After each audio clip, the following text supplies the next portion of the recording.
So Tobias Harris is officially a Detroit Piston, signing a 2-year, $52 million deal. It looks like they're moving in the direction that I think we all thought they were going to be moving in, which is get some veterans in here, get some people who know what they're doing. Because JB Bickerstaff, the crown jewel of the Detroit Pistons offseason, is here. He's ready to win. I think this roster is ready to win. These players are ready to win. Cade Cunningham just got his extension. He's ready to win. And I think that they need some veteran players who are able to come in and show these guys how it's done. And there's no better player than Tobias Harris. He's one of those journeymen who has been nothing short of a consummate professional, who is always prepared, always ready. Even if he's underwhelming, I think sometimes we want him to be more. We want him to be an all-star level player who can take over in playoff games. But the reality is he's probably been just about who he's always been, which is a really talented player, better than average, better than most of the NBA players. Definitely a solid above average starter at the forward position. He's got great positional size at 6'9" with about a 7'2" wingspan. Really good quickness, athleticism, strength, length. He's a smart player. He's going to fill in all the holes. I think he's going to be a better version of Bojan Bogdanovic.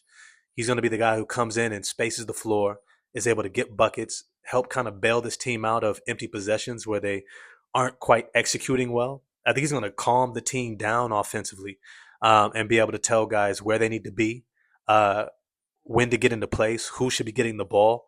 I think he's going to do a really good job of playing off of Jalen Duren, as he showed he could play off of Joel Embiid. I think this is a perfect pickup for them. But I think the crown jewel is still JB Bickerstaff, because if you don't have a quality coach, then no veteran player is going to want to go there. I mean, I'm presuming to get a Najee Marshall, I'm presuming to get guys that are still in their prime, want to look good. Why would they come to a bad situation with no quality coach, right? Which is why I think the signing happened after the JB Bickerstaff signing, because players need to know what they're walking into, not just some random brand new coach. I don't think Tobias Harris comes if they get some college coach or if they get some assistant who's never been a head coach in the NBA before. But I think that this is a great move. I definitely want to know what you all think in the comments section. Who do you think this is going to have the greatest impact on? I think he definitely moves into the starting lineup. We see Isaiah Stewart move to the backup center position, which I think is perfect for this Pistons roster because he's going to push Jalen Duren. Isaiah Stewart as a backup center is phenomenal. Let's just be clear. When it comes to being a backup center, there are very few who can space the floor out for over above average 3-point shooting, can defend the rim, have the physicality to play defense, the defensive IQ to be kind of a defensive quarterback, and direct players. I think he has the ability to play off of guys and to kind of do some distributing and playmaking at the top of the key. He also shown the ability to post up and to really have a versatile game. He kind of reminds me of a PJ Washington. I think I did a video on it. I'm not sure if I dropped it. I'll double check, but if I did, I'll put it in the description box. But Isaiah Stewart is somebody who's going to really force Jalen Duren to step his game up. He's going to really give this team some options in the front court. Even though I think they're going to be a little bit small, I think his floor spacing is going to counteract that, in being able to take an opposing center out to the 3-point line and give him that 5-out type of a feel. And then when you look at guys like Simone Fontecchio around him, you're going to have Ron Holland.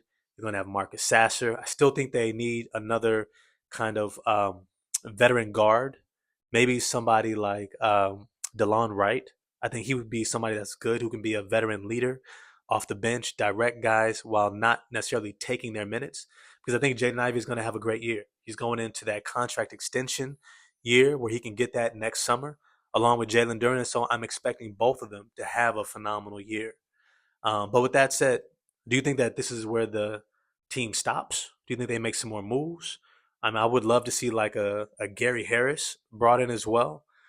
Signing him to a nice little 2-year deal could be a great bump up, because Gary Harris next to Cade Cunningham, if Jaden Ivey doesn't get it together, could be a great off guard for Cade.